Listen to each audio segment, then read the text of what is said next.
आज मैं आपको मैथिली शरण गुप्त रचित खंड काव्य जयद्रथ वध के द्वितीय सर्ग का सारांश बताने जा रही हूँ। इस खंड काव्य के प्रथम सर्ग जो है वो व्यास रचित महाभारत के द्रोण पर्व से लिया गया है। इसमें अभिमन्यु के मृत्यु तक का वर्णन है। द्वितीय सर्ग में अभिमन्यु की पत्नी उत्तरा के शोक संताप और वियोग का बहुत ही मार्मिक चित्रण किया गया है। उसी के साथ ही पांडव और अर्जुन तथा पांडव पक्ष की अन्य स्त्रियों के विलाप का वर्णन इस सर्ग में है।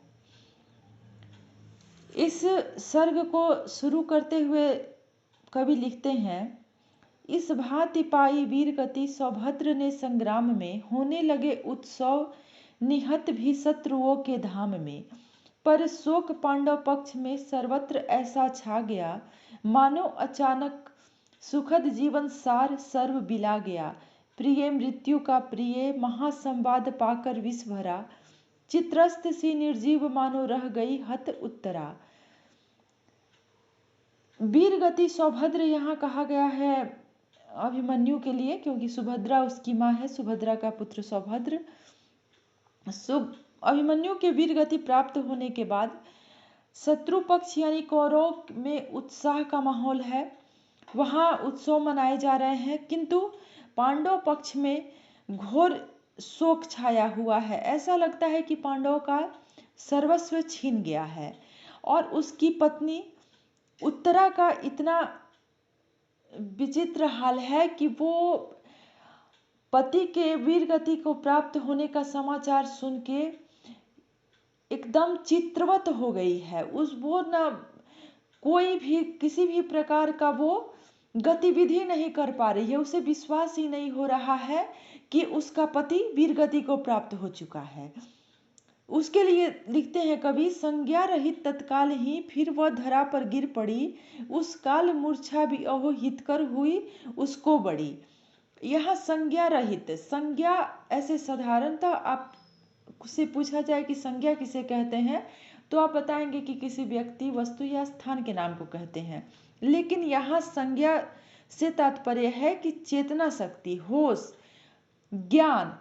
तो वो अपने चेतना शक्ति से रहित हो गई है और इसलिए वो मूर्छित होकर धरती पे गिर जाती है, जो ये मूर्छा उसके लिए हितकर साबित होती है। कुछ देर तक दुर्दैव ने रहने न दी यह भी दशा, झट दासियों से की गई जागृत वहां वह परवसा। दुर्दैव कहते हैं बुरे समय को, दुर्भाग्य को, और परवसा इसलिए यहाँ उत्तरा के लिए प्रयुक्त हुआ है कि वो अपनी चेतना को खो चुकी है, तो वो नहीं समझ पा रही है कि उसको क्या करना चाहिए क्या नहीं, और वो मूर्छित होकर गिर पड़ी है, दास दासी और सगे संबंधियों से घिरी हुई है, तो उसे फिर से मूर्छा से जगाया जाता है और तब वो नाना प्रकार के विलाप करती हुई अभिमन्यु के शव के पास जाती है। अभिमन्यु के शव के पास पहुंचकर उसको अंक में लेते हुए, और उसको ऐसा प्रतीत होता है कि इस निर्जीव पति के देह के साथ ही वो बहुत ही शोभित हो रही है, वो अपने आप को शोभित महसूस कर रही है। उसके वियोग का वर्णन, इस नवविवाहिता के शोक का वर्णन जो वो विलाप करती है, उसकी तुलना करते हुए कवि लिखते हैं, मानो निदाराधम्ब में संतप्त आतप जाल से छादित हुई विपिन स्थली नौ पतित किंसुक साल से। किंसुक कहा जाता है पलाश के पौधे को। पलाश के फूल का रंग जो होता है वो शोख लाल होता है। ये चैत के महीने में पुष्पित होता है, और जब ये पुष्पित होता है जहाँ भी, तो उस पेड़ पे या फिर उस जंगल में ये लगता है कि मानो जैसे आग लगी हुई है, उसी रंग का पलाश का फूल होता है।